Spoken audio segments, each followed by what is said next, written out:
శ్రీ గురుభ్యో నమః.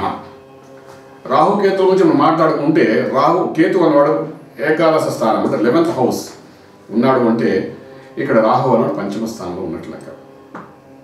పంచమము అంటే అష్టైశ్వర్య భోగభాగ్యాలు ఇచ్చే స్థానం అంటారు, పుత్రస్థానం అంటే మంత్రస్థానం అంటే ఇవన్నీ మనం ఇంతకుముందు మాట్లాడుకున్న విషయం. ఈ కేతు అన్నాడు లాభాన్ని ఇస్తాడు. పుత్రుడు సంతాన యోగము, చక్కటి సంతానం కలిగితే ఆ సంతానం వల్ల కలిగే లాభాలన్నీ మనం చూపిస్తాడు కేతు. రాహు పంచమంలో ఉన్నాడు, మంచి సంతానం కలగలేదు, వాడి వల్ల జరిగే కష్టాలను చూపిస్తూ దాన్ని ఎలా బయటపడాలో మోక్షం చూపించేవాడు కేతు. అంటే రాహు పంచమంలో ఉన్నంత మాత్రం చెడు సంతానం కలుగుతుంది కాదు.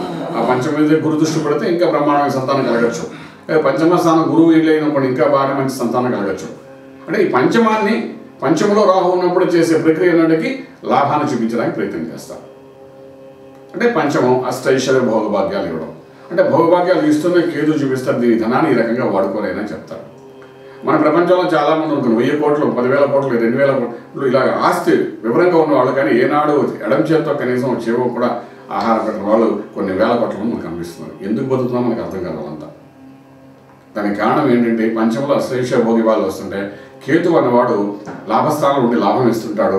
ఈ మధ్యన ఉన్న కొన్ని గ్రహాలు ఆ పని చేయనికని చేస్తుంటే వాడికి మోక్షమే ఉండదు జీవితంలో. అంటే రాహు మాయ ఇన్ఫ్లుయెన్స్ ఎక్కువ ఉంది అని అర్థం అన్నమాట. ఎప్పుడైతే ఈ ఇన్ఫ్లుయెన్స్ ఎక్కువ అవుతాయో దాన ధర్మాలు చేయడానికి వాడు మనసు ఒప్పదు. లాభం పొందాలి. లాభం అంటే ఈ ప్రపంచంలో ధనం ఎక్కువ ఉంటే లాభం అనుకుంటాడు, పై ప్రపంచం నుంచి మాట్లాడు. అది ఏ ధర్మం అయినప్పటికీ, హిందూ సాంప్రదాయం తీసుకోండి, క్రైస్తవ సాంప్రదాయాలు తీసుకోండి, మహమ్మదీయుల యొక్క సాంప్రదాయం తీసుకోండి. ఎవరైతే ఇహలోకంలో ఉన్నది ఎప్పుడైతే లాభం అనుకుంటాడో, పరలోకం లాభం గురించి మనం మాట్లాడకూడదు. ఆ ఇహలోకంలో ఆ లాభాన్ని చూపిస్తూ ఆనందం కలిగించేది వాడు అంటే పంచమ స్థానంలో రాహు. మనం సంపాదిస్తూ ఉంటాం, మన పిల్లలు చూడండి ఇష్టం వచ్చినట్టు ఖర్చు పెడుతుంటాడు, విచ్చలవిడిగా ఖర్చు పెడుతుంటాడు, మన పరువు మర్యాదలు కూడా పాడు చేస్తూ ఉంటారు. అది పంచమంలో రాహు ఉంటే అలా జరుగుతుంటాడు. మోక్షం ఎలాగరా, వాడు బాగుపడితే చాలా మంది మోక్షం వచ్చినట్టే అంటుంటారు. అలాగే ఎంతో ధనాన్ని సంపాదిస్తారు, ఏం చేయాలో అర్థం కాదు, ఏ రోగానికి నయం చేసుకునే పరిస్థితిలో ఉంటారు. కానీ మోక్షం ఇచ్చేవాడు అక్కడ కేతు, లాభస్థానంలో కేతు ఇస్తుంటారు. సో ఇక్కడ రాహు యొక్క ఇన్ఫ్లుయెన్స్ కానీ ఎక్కువగానే ఉంటే, రాహు యొక్క బలం కానీ ఎక్కువ ఉంటే జాతకరీత్యా ఉండి పంచమ స్థానాన్ని లగ్నం ప్రకారం రాహు బలం విపరీతంగా ఉంటే మాత్రం ఈ ధన ఆర్జన మీద పూర్తిగా మనిషి పడిపోతాడు తప్ప మోక్ష మార్గం గురించి ఆలోచించాడు. ఈ ప్రపంచంలో రాహుమాయలో అలా పడిపోయిన వాడు పంచమలో ఉన్న రాహు ప్రభావం జరుగుతుంది.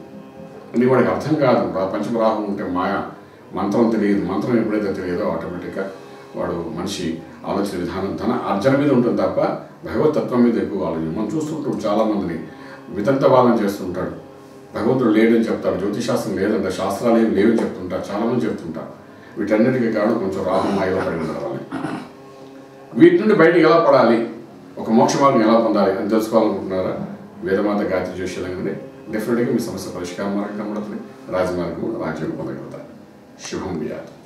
For further details, contact Astro Village Astrological Clinic, Lakeview Apartments, 4th floor, behind Delhi Public School, Chitrapuri Colony, Kajagoda, RR District, Hyderabad 5,08,000. Phone numbers 8885559147, 8855559148, 970444701, 97044470002.